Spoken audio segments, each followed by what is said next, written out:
지금 당장 혈압약을 끊어라. 혈압을 무시하면 질병에서 자유로워질 수 있다. 혈압약을 끊으면 몸이 더 좋아진다. 당신이 몰랐던 고혈압의 충격적인 진실. 오늘 소개해드릴 책은 고혈압은 병이 아니다입니다. 의사의 반란의 저자 신우섭 원장이 추천하는 책이기도 한데요. 40년 이상 10만 명을 진찰한 의사의 결론은 무엇일까요? 고혈압이 병이라는 것은 새빨간 거짓말이라는 것입니다. 그러면서 지금 당장 혈압약을 버리라고 말합니다. 여러분은 고혈압에 대해 얼마나 알고 계신가요? 저자는 혈압이 큰 병을 일으킬 가능성은 제로라고 말합니다. 고혈압은 병이 아니다는 현직 의사가 고혈압에 관한 기존의 상식을 정면으로 비판하면서 고혈압 치유의 새로운 해법을 제시하는 책입니다. 고혈압은 질병이 아니라 제약회사의 이익 때문에 만들어진 허구의 병이라는 충격적인 내용을 설득력 있게 풀어내고 있습니다. 도움이 되셨으면 좋겠습니다. 고혈압증이라는 이름의 사기 상술. 2011년 기준 일본 환자 수만 대략 5,500만 명. 얼토당토하는 수치의 고혈압증은 가히 국민병이다. 성인으로 치면 3명 중 1명꼴로 고혈압을 앓고 있다. 상식적으로 과연 그럴 수 있을까? 그 말은 너나 할 것 없이 환자라는 의미인데 정작 본인은 아픈 곳 하나 없이 건강하다. 단지 혈압이 기준치보다 높을 뿐이다. 딱 잘라 말하면 고혈압은 병이 아니다. 약간 신경 쓰이는 정도의 혈압이 큰 병을 일으킬 가능성은 제로에 가깝다. 이것이 40년 이상 줄잡아 10만 명을 진찰한 끝에 내린 필자의 결론이다. 고혈압이 국민병이라는 것은 새빨간 거짓말이다. 그렇다면 왜 이런 거짓말이 세간에 퍼져 수많은 사람을 환자로 만들어버린 것일까? 필자는 고혈압증이야말로 제약회사의 이익 때문에 만들어진 허구의 병이라고 생각한다. 2000년까지 고혈압 기준치는 수축기 180mmHg였다. 그런데 이것이 점점 낮춰지고 2008년에는 130이 되었다. 그렇다면 고혈압 기준치는 무슨 이유로 그 짧은 기간에 이처럼 크게 낮춰진 것일까? 혹시 2000년을 전후로 해서 고혈압의 위험을 밝힌 획기적인 과학적 근거라도 나온 것일까? 필자는 그런 연구가 있었다는 얘기를 들어보지 못했다. 대신 고혈압과 관련된 통설에 의문을 제기하는 연구가 수도 없이 발표되었다. 그런데 이상하게도 고혈압 기준치는 꼬박꼬박 내려가기만 한다. 대체 어찌된 영문일까? 고혈압 기준치가 내려가면 당연히 환자 수가 증가하는 결과로 이어진다. 고혈압 기준치가 160에서 140으로 내려가면 150의 정상인이 갑자기 환자로 둔갑한다. 1980년대 후반에는 230만 명이던 고혈압 환자가 지금은 5,500만 명으로 늘었다. 무려 20배 이상의 증가율이다. 환자가 늘면 혈압약 판매가 늘어나는 것은 당연한 이치다. 즉 고혈압 기준치의 조작이야말로 제약회사의 금덩이를 안겨주는 도깨비 방망이다. 우리는 엄청난 양의 혈압약을 불필요하게 복용하고 있다. 필자는 고혈압증이 혈압약을 엄청나게 먹이기 위한 사기 상술이라고 본다. 그것도 국가적 대사기극이다. 그 수법이 또한 악랄하다. 혈압이 높으면 뇌졸중이나 심장병을 일으키기 쉽다. 고혈압은 자각 증상을 동반하지 않는 것이 특징이다. 자주 혈압을 체크하고 되도록 낮추는 게 좋다. 방치하면 큰일 난다. 의료 관계자는 입을 모아 이렇게 말하면서 사람들을 겁준다. 하지만 이 같은 행위는 사기이다. 이들은 사람들 몰래 고혈압 기준치를 계속 내릴 것이다. 그러면 제약회사는 손 안 대고 코 푸는 셈이나 마찬가지다. 이렇게 함정에 빠지면 혈압을 낮추기 위해 날마다 애를 쓰고 비싼 혈압약을 계속 먹어대는 궁지에 몰린다. 그래서 혈압약은 기본적으로 죽을 때까지 먹어야 하는 약이 된다. 왜냐하면 혈압은 사람마다 체질이 다른데다. 한편으로는 신체의 자연스러운 노화 현상에 의해 나이 들면서 올라가게 되어 있기 때문이다. 고혈압증이란 병에 걸릴 위험이 있다는 뜻이다. 즉 병에 걸릴지도 모른다라는 의미이다. 하지만 필자는 수축기 혈압이 200mmHg를 넘는 극단적 상황을 제외하고는 그럴 가능성이 제로에 가깝다고 생각한다. 충격적인 혈압약 데이터 조작 사건. 많은 이들을 걱정에 빠뜨리고 쓸데없이 약을 많이 먹게 하는 고혈압의 기준치는 대체 누가 정한 것일까? 그것은 대학의 의료 연구자가 위원직을 맡은 고혈압 학회라는 조직에서 결정한다. 가이드라인은 대체로 5년마다 개정되는데 그때마다 기준치가 내려간다. 고혈압 학회는 제약회사와 견고한 유착관계를 맺고 있다. 아무 근거도 없이 기준치가 내려가는 것은 그 때문이다.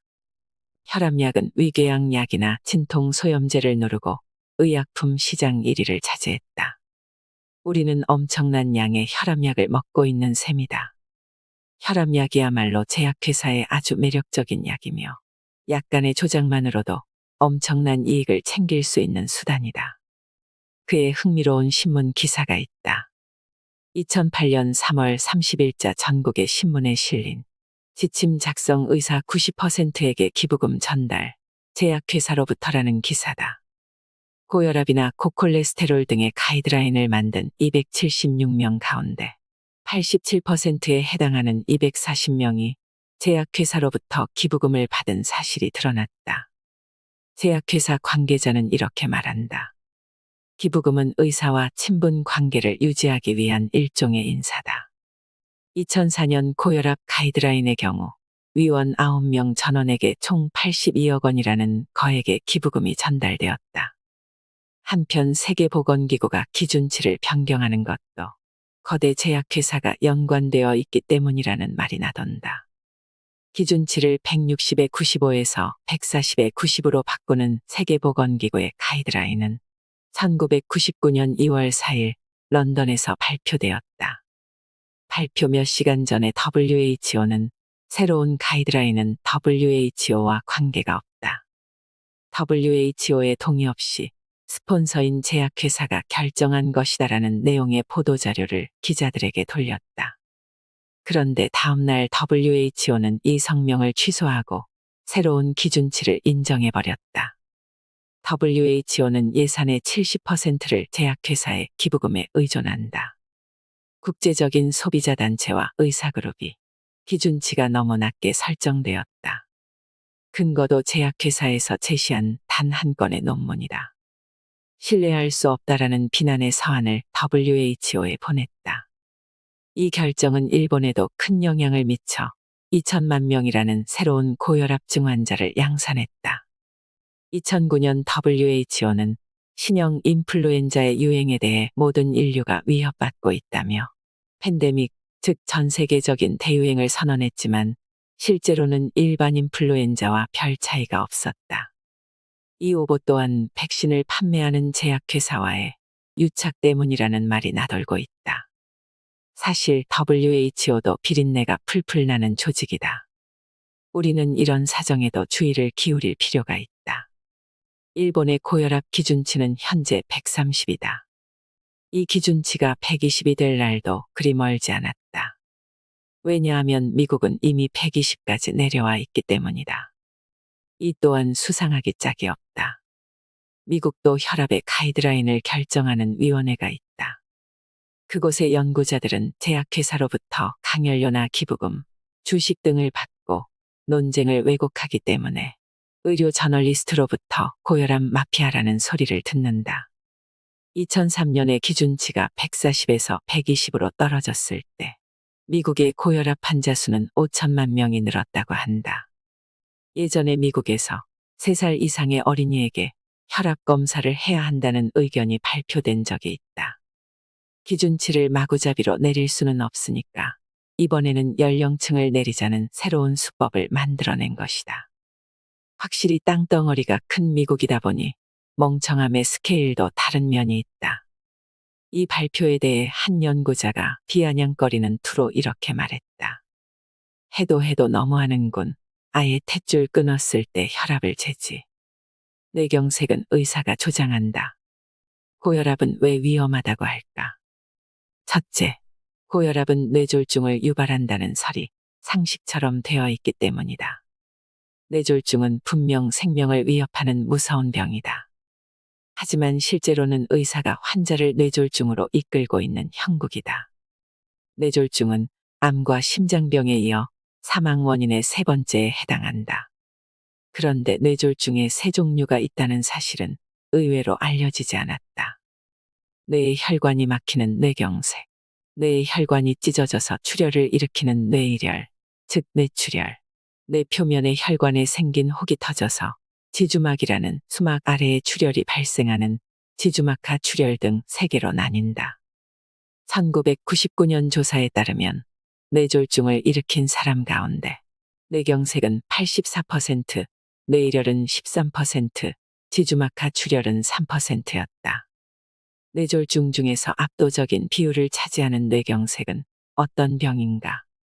우선 뇌혈관에 작은 상처가 난다. 그 상처를 떼우기 위해 상처 부위에 혈액이 응고한다. 작은 혈전이 생기면서 원활했던 피의 흐름이 방해를 받거나 소용돌이를 일으키기 때문에 혈관은 더욱 상처가 나기 쉬워진다. 그러면 자연스럽게 혈전도 커져서 결국에는 혈관을 막아버린다. 이것이 뇌경색이다. 혈전은 서서히 커지는데 혈관이 가늘어지고 막히는 것은 단기간에 발생한다. 갑자기 마비 등의 증상이 발생하는 것은 바로 이 때문이다. 뇌경색의 원인이 되는 피의 응고물은 뇌혈관에서만 생기는 게 아니다. 심장에서 생긴 피의 응고물이 혈류를 따라 흘러와 뇌혈관을 막는 경우도 있다. 혈압약은 뇌경색 발병을 배가시킨다. 흔히들 뇌경색의 원인을 고혈압에서 찾는데 사실은 그렇지 않다.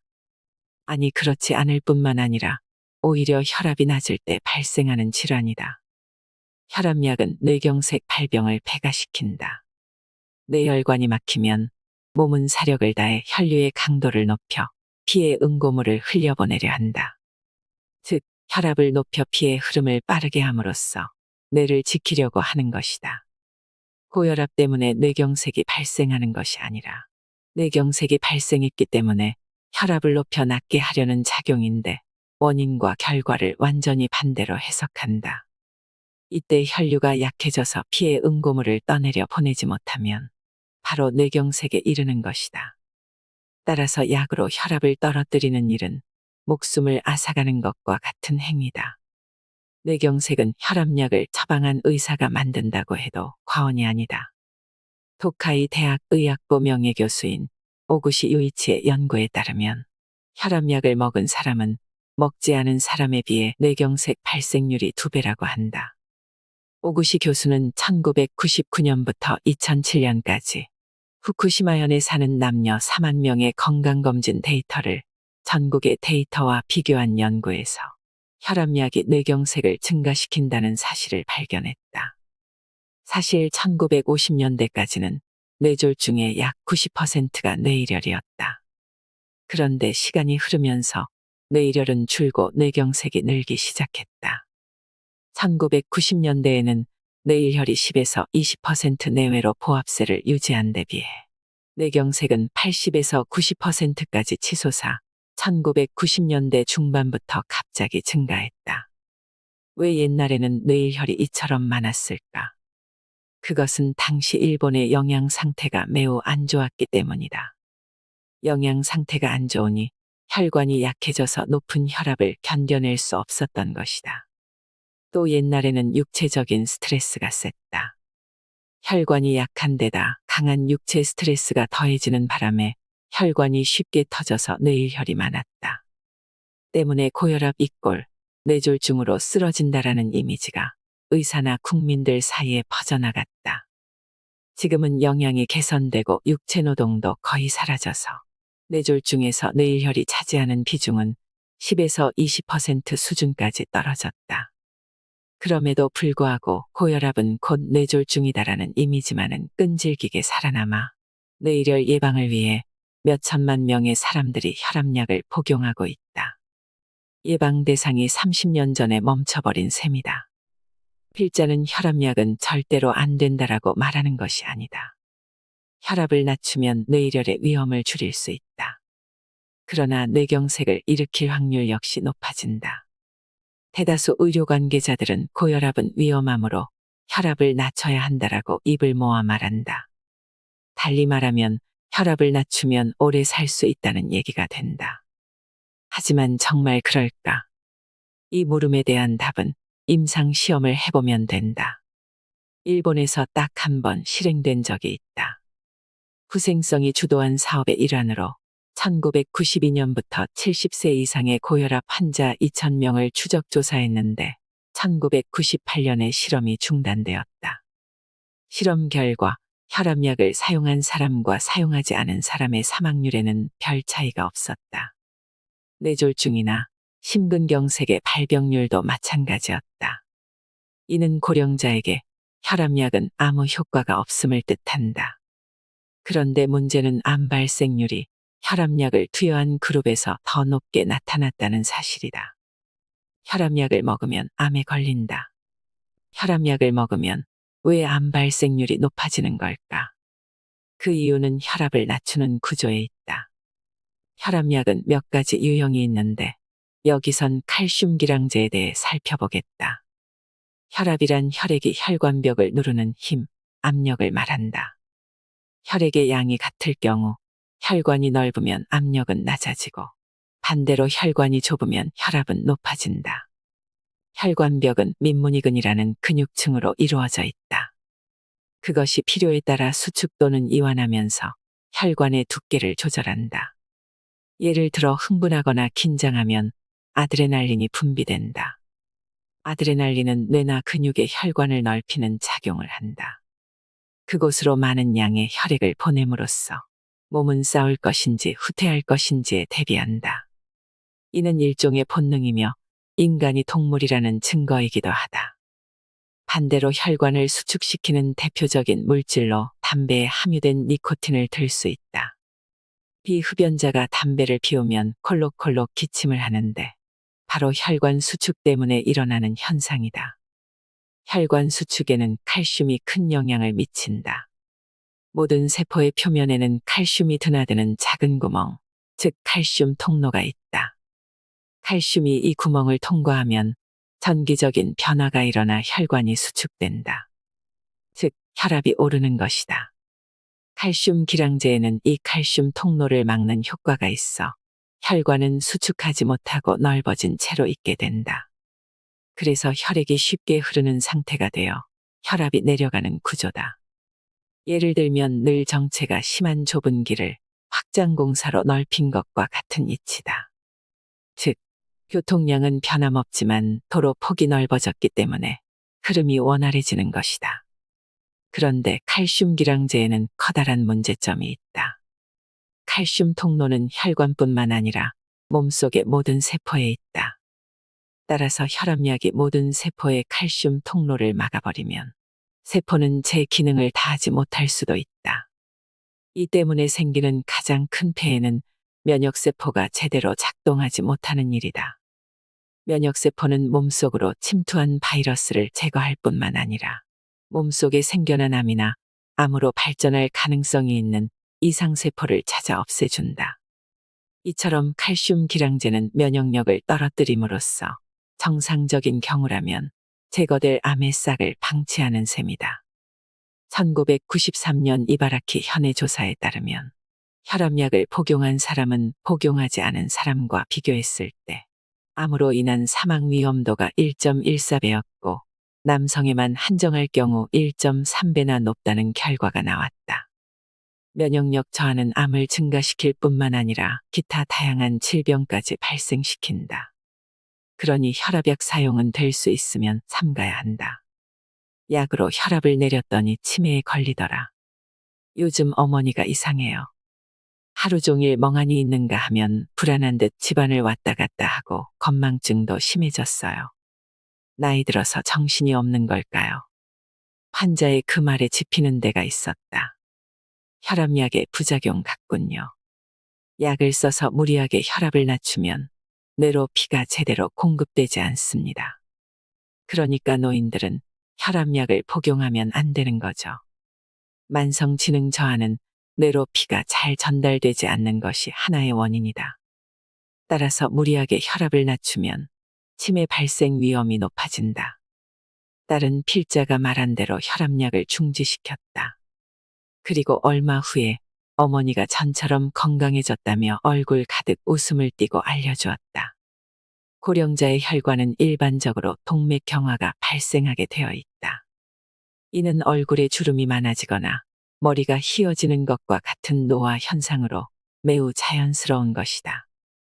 가늘고 딱딱해진 혈관을 통해 몸속 구석구석까지 영양소와 산소를 공급하기 위해서는 높은 혈압이 필요하다. 고령자의 고혈압은 생명을 유지하기 위한 반응인 것이다. 따라서 고령자는 어느 정도 혈압이 높아도 약으로 낮추는 행위는 피하는 것이 좋다. 혈압은 낮아졌을지 몰라도 치매나 자리보전하고 눕는 사태가 벌어지면 무슨 소용이 있겠는가. 고령자의 건강을 생각할 때 자립은 매우 중요하다. 스스로 식사하는 것이나 배설, 옷 갈아입기 등이 가능한 것은 생활의 기본이다. 하지만 강제로 혈압을 낮출 경우 거동을 못하거나 남의 도움을 받아야 하는 일이 생길 수도 있다. 왜 혈압약을 복용하면 자립도가 떨어지는 것일까? 약을 이용해 무리하게 혈압을 내리면 뇌의 혈류가 나빠진다. 실제로 혈압약을 먹기 시작한 후에 머리가 멍하거나 건망증이 심해졌다는 말을 자주 듣는다. 현기증을 일으키거나 다리가 후들거리는 일도 많다. 그 결과 자주 넘어진다. 고령자가 거동을 못하게 되는 원인 중 가장 큰 것이 넘어져서 뼈가 부러지는 일이다. 혈압약은 치매 외에도 온갖 부작용을 일으킨다. 혈압약은 종류가 많은데 종류에 따라 부작용도 다양하다. 효과가 좋은 약일수록 부작용 또한 강하다. 그러므로 약을 먹을 때에는 이런 사실들을 고려해서 먹어야 한다. 혈압은 나이와 함께 상승한다. 혈압이 나이를 먹으면서 함께 오른다는 사실은 의학 상식이다. 그런데도 20세 이상은 모두 성인으로 뭉뚱그려 20대이든 80대이든 같은 기준을 적용하는 것은 이만저만 상식을 벗어나는 일이 아니다. 왜 이토록 비상식적인 행동을 하는 것일까? 연령별로 기준치를 설정하기보다 일괄적으로 적용하는 것이 환자 수를 늘리기 때문이다. 심장에서 보낸 혈액은 불과 25초 만에 온몸을 누빈다. 혈액이 흐르는 속도는 시속 약 216km이다. 혈액은 구불구불한 혈관을 통해 고속철 수준의 속도로 온몸을 달리고 있는 셈이다. 동맥은 탄력성 높은 벽으로 충격을 흡수하여 혈액이 흐르는 기세를 견뎌낸다. 그러나 나이를 먹으면서 혈관은 유연성을 잃고 딱딱해진다. 몸은 콜레스테롤이나 중성지방 등을 혈관 벽에 부착시켜 혈관이 파열되지 않도록 보강해준다. 따라서 동맥경화는 자연의 순리에 맞는 반응인 것이다. 동맥이 딱딱해지면 확장과 수축이 힘들어지고 그만큼 혈액을 보내기도 어려워진다. 뇌나 손발 끝까지 혈액을 보내기 위해 심장은 혈압을 높여 기세 좋게 피를 내뿜고 있는 것이다. 동맥경화는 나이를 먹을수록 심해진다. 그에 맞추어 심장도 혈압을 높인다. 따라서 나이를 먹을수록 혈압이 높아지는 것은 당연한 일이다. 그런데 이러한 자연현상을 약으로 낮춘다면 뇌나 손발 끝까지 피가 돌지 않아 멍해지거나 현기증을 일으키게 된다. 실제로 혈압약을 복용하는 사람에게 약을 끊게 하면 대부분 머리가 맑아졌다며 좋아한다. 현기증이나 손발 저림이 없어졌다는 사람도 많다. 현대의 의료는 나이를 아예 무시한다. 혈압이나 콜레스테롤 기준치의 나이는 전혀 고려 대상이 아니다. 20대이든 80대이든 130 이상이면 누구나 고혈압으로 진단한다. 세상에 이런 엉터리 의료가 어디 있는가. 혈압은 극단적으로 낮춘 현재의 기준치보다는 옛날에 나이 더하기 90으로 계산하는 것이 훨씬 합리적이다. 이는 오랜 세월 환자를 진찰해온 의사의 실질적 판단에 의해서만 할 수 있는 말이다. 또 실제 상황과 정확히 일치하는 내용이다. 여름에 땀을 흘리는 것은 땀을 흘림으로써 기화열로 체온을 내리기 위해서다. 겨울에 소름이 돋는 것은 털을 세워 공기층을 만들므로써 체온을 지키기 위해서다. 이와 똑같은 현상을 혈압에서도 찾을 수 있다.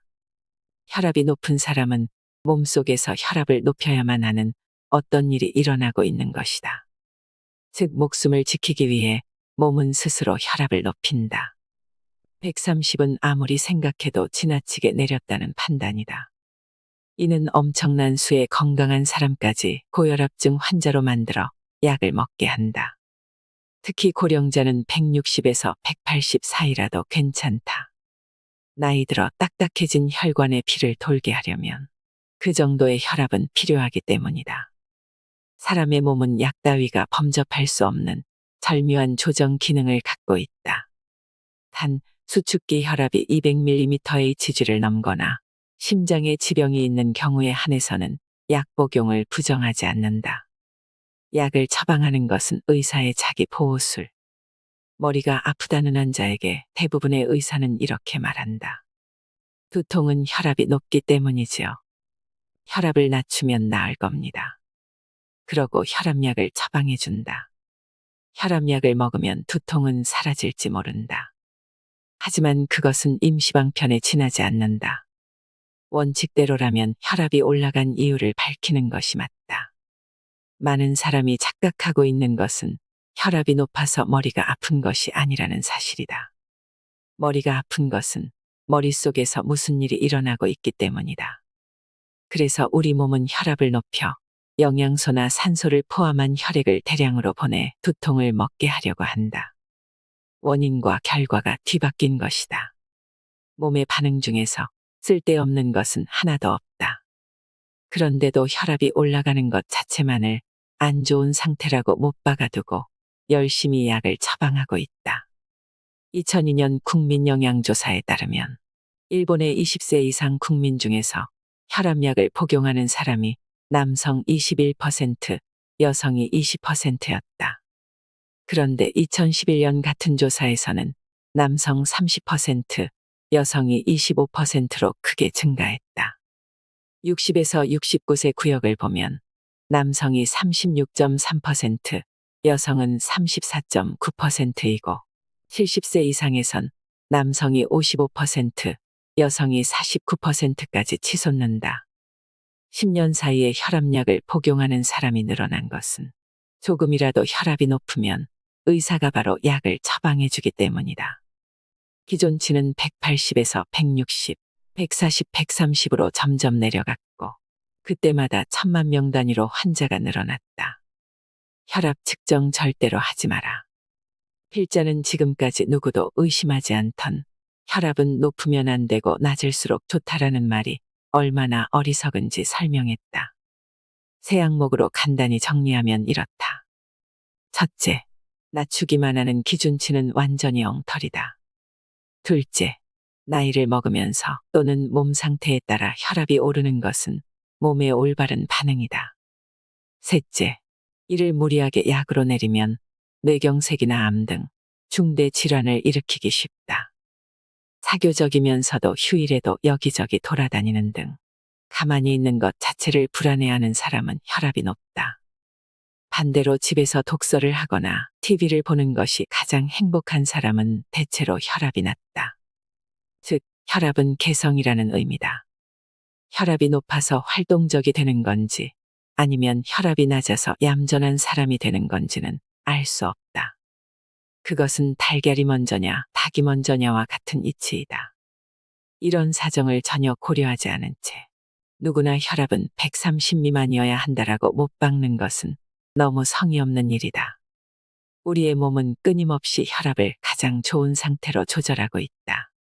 계단을 오르면 혈압은 200 가까이 급상승한다. 혈압을 올리지 않는 이상 계단을 오르는 운동은 불가능하다. 육체적인 스트레스에 대응하기 위해 우리 몸은 혈압을 올리는 것이다. 혈압은 하루 종일 끊임없이 변한다. 밤에 숙면을 취하고 있을 때 혈압은 내려간다. 낮에 150 정도를 유지하는 사람도 잠들었을 때는 110 정도까지 떨어진다. 아침에 일어나면 혈압은 다시 오른다. 혈압은 언제나 올바르다. 아무 때나 변하는 혈압 수치는 모두 올바르다. 어느 한순간의 혈압만 가지고 높다 낮다를 판단하는 것 자체가 처음부터 잘못되었다. 고혈압 치유 가이드라인에는 혈압을 잴 때 적어도 15분 이상 안정을 취한다라고 적혀 있다. 하지만 이를 제대로 지키는 의사가 과연 얼마나 될까? 의사들은 대개 아침에 혈압을 재라고 요구한다. 아침에 재야 하는 과학적인 근거가 있는가? 있을 턱이 없다. 아침에는 누구라도 혈압이 높다. 우리 몸은 아침이 되면 자, 이제부터 활동할 시간이야 하며 혈압을 높여 대비하기 때문이다. 식사 후에는 대체로 혈압이 내려가고 목욕 후나 배뇨배설 후에도 혈압은 내려간다. 요컨대 언제 측정하는 것이 좋은지에 대한 기준은 없다. 그런데도 의사들은 한결같이 아침에 측정할 것을 권한다.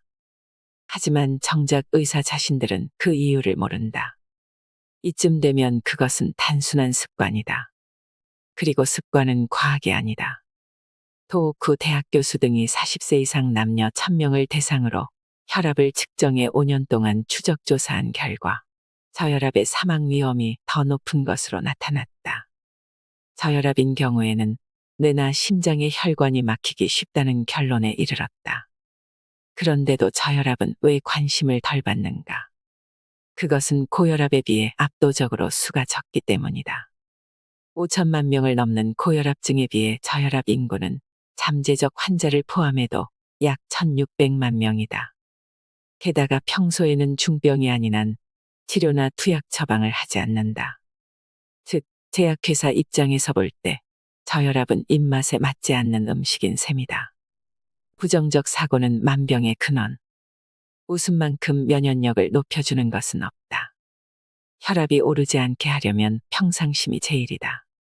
평상심을 유지하는데 가장 좋은 것은 웃음이다.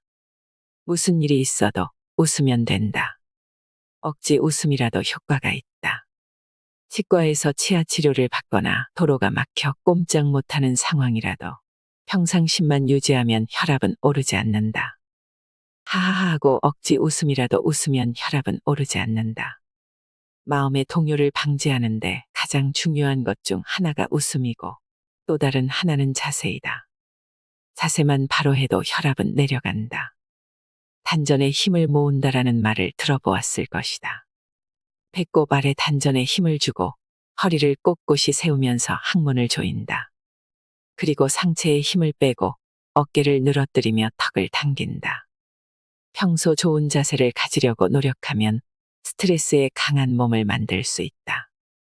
소금과 고혈압은 아무 관계가 없다. 과도한 소금 섭취는 고혈압을 유발한다고 한 소금 유죄설에는 과학적 근거가 전혀 없다. 오랜 논쟁의 종지부를 찍은 것이 1988년 세계 32개국 52개 지역의 전문 기관이 참여한 대규모 역학조사 인터솔트 스터디이다. 전 세계 1만 명 이상의 데이터를 분석한 결과 파푸아뉴기니 등 생활 환경이 극단적으로 다른 지역을 제외하고 소금 섭취량과 고혈압은 아무 관계가 없다는 결론을 얻었다. 실제로 유럽 주요국은 염분 감량을 주장하지 않는다. 음식을 50번 씹으면 날씬해진다. 혈압이나 콜레스테롤 수치를 내리는 가장 간단한 방법은 바로 날씬해지는 것이다. 다이어트의 기본은 적게 먹는 것이다. 먹으면 살이 찌고 안 먹으면 살이 빠진다. 다이어트에 어려움을 겪는 사람이라면 한 번쯤 자신이 하루에 먹는 것을 모두 종이에 적어보는 것도 좋다. 필자가 추천하는 다이어트 방법은 아주 간단하다. 많이 씹는 것이다. 입에 음식을 넣고 50번 이상 씹어보자. 다시 되새겨보는 고혈압 이야기. 고혈압은 병이 아니다. 그런데도 그것을 무리하게 약으로 내리면 중병에 걸리는 것은 당연하다. 또 병에 걸리지도 않았는데 병에 걸렸다고 하면 인간은 부정적인 생각에 빠지고 만다. 그 부정적인 생각이 스트레스가 되어 큰 병을 부른다.